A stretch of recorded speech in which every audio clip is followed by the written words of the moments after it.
Alright, let's do some problem solving with similar solids. So really this is just an extension, like I said, of Unit 5. We're dealing with two solids now instead of two triangles that are similar.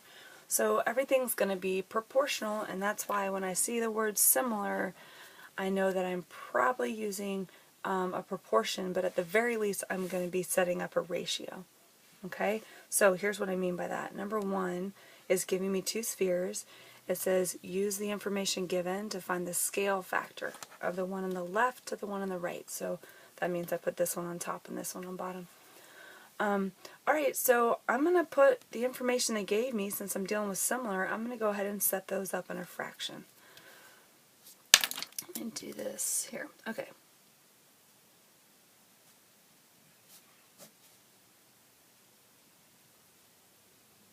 Okay, and then I'm going to ask myself, the question I'm always asking myself is, what dimension?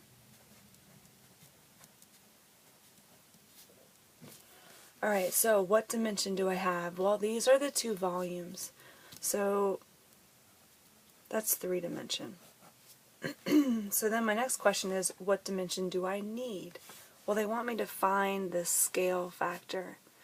So volume, let me just remind you, how am I making these decisions? We talked about the fact that volume was measured in cubes, so that's how I know that volume is always 3-dimensional. I'm asked about scale factor. Scale factor, some people struggle with that one. That's a definition. It's any corresponding dimensions. So I've added radius, diameter, slant height. There's all different, anything I can measure with a ruler is a scale factor. And so I know that I'm looking for a one-dimensional ratio. Alright, so we talked about how to move back and forth between my dimensions. If I'm going to a higher dimension, like the one I showed here, I was saying, okay, if I'm going from 1 dimension to 3 dimension, I'm using an exponent of 3. Okay, if I was going from 1 dimension to 2 dimension, I would use an exponent of 2, because it's 2 of the ones. So 2 squared is 4, 3 squared is 9. Okay, now the opposite of an exponent is a root. So if I'm going back down, I'm doing either a square root or a cubic root. So let's see what I'm doing. I'm going down, so when I go down, I'm going to use a root. So the opposite of cubing is what's called a cubic root. So I come over here to my calculator, and it's under math, number 4. Alright, now I can enter this as a fraction, but if I don't use parentheses, this pi is very dangerous. So I'm going to just go ahead and simplify my fraction. The bottom and top can be divided by pi. I could even knock a 0 off, but I'll keep it 2560.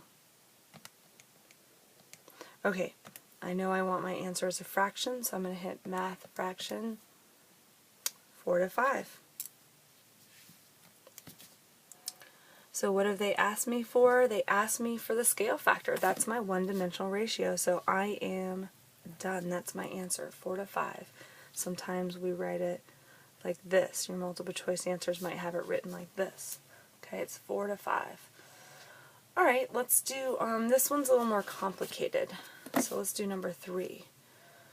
So again, I see ratio, I see the word similar, and I'm thinking I want to set up a fraction. I see my two numbers. They use the word 2.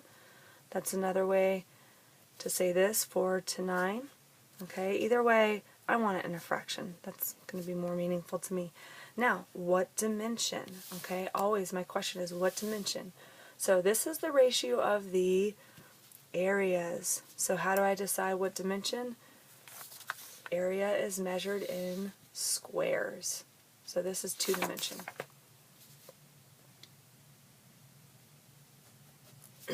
Okay, next question. What dimension do I need to move to? Where am I going?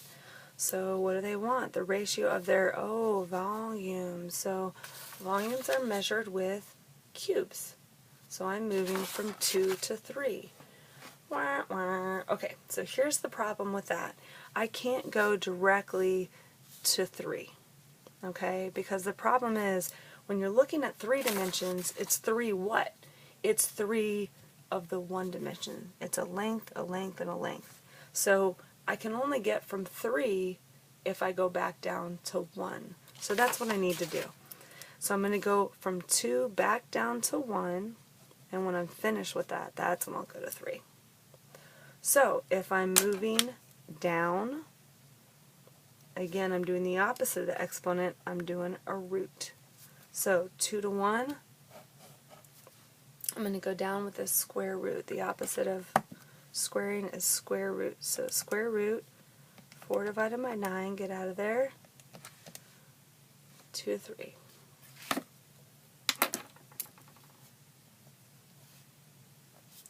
Alright, now I'm at 1 dimension, but I'm not done because it asks for the ratio of the volumes. I have to go to 3 dimension. So now I'm going from 1 to 3, I'm going up, so I'm going to use an exponent. And I'm using an exponent of 3 because I want 3 of the 1s. So parentheses, okay, and an exponent, I use the little hat guy to get the exponent, 3. I'd like to make that a fraction because I want a ratio, 8 and 27.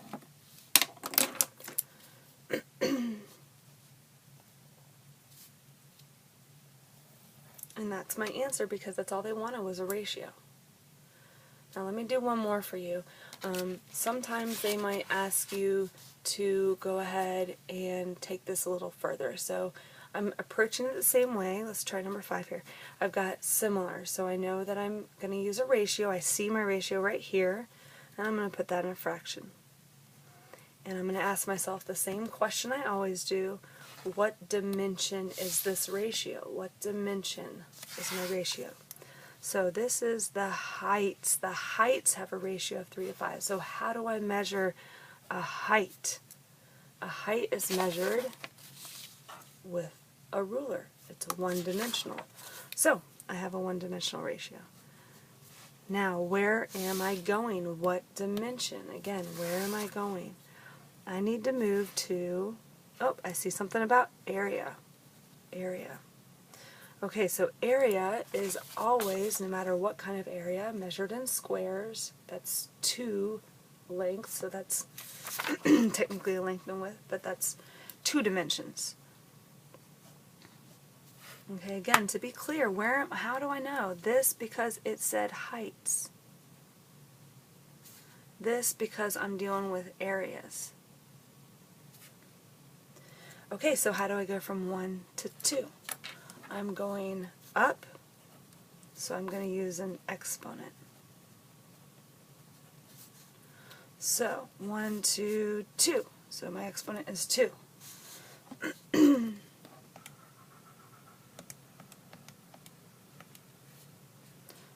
Math fraction. By the way, if I forget and I hit enter, I can hit math fraction afterwards. Okay, 9 and 25. Now, am I done? Is that what they want me to find? Okay, uh-oh, they didn't ask for the ratio this time. What is this other number? There's something else here. Oh, the surface area of the smaller cone is this. What, meaning x, is the surface area of the larger cone? Oh, okay, so this is when I need a proportion. So again, this has to do with what we did in Unit 5, similar triangles. We learned that proportions can find missing parts.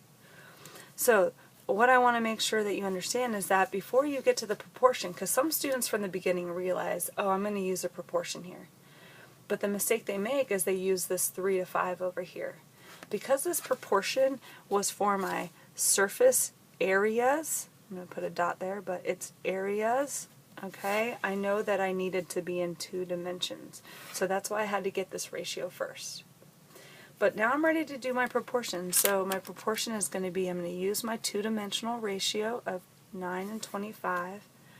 Now my final but very important decision is where to put 54 pi. It says the surface area of the smaller cone is this. So remember, in Unit 5, when we do our proportions, we must follow a pattern. What is the pattern of our first fraction? 9 must have come from the small one. 25 must have come from the big cone. When I say one cone. Okay, so small cone to big cone, that's my ratio. So I got to set up the second fraction the same way. So the surface area of the smaller cone is this, so I'm going to put that on top with the 9. What is the surface area of the larger cone? Alright, I'm just cross multiplying. I'm going to go ahead and do pi. You could do this in terms of pi as well, but I'm going to go push all my buttons. 25 times 54 pi. Okay, I get that. And it's that equals 9 times x. So the opposite of multiplication, I'm going to divide that by 9. So it's about 471. Okay. So the area of my smaller one is 471. Oh, it didn't say, probably because it wanted it in terms of pi, so I'm going to go to the nearest tenths. And it didn't give units of measure. It's going to be squared units, whatever that is. But that's my answer right there. That's going to be the surface area of my larger one. Okay, go try some on your own.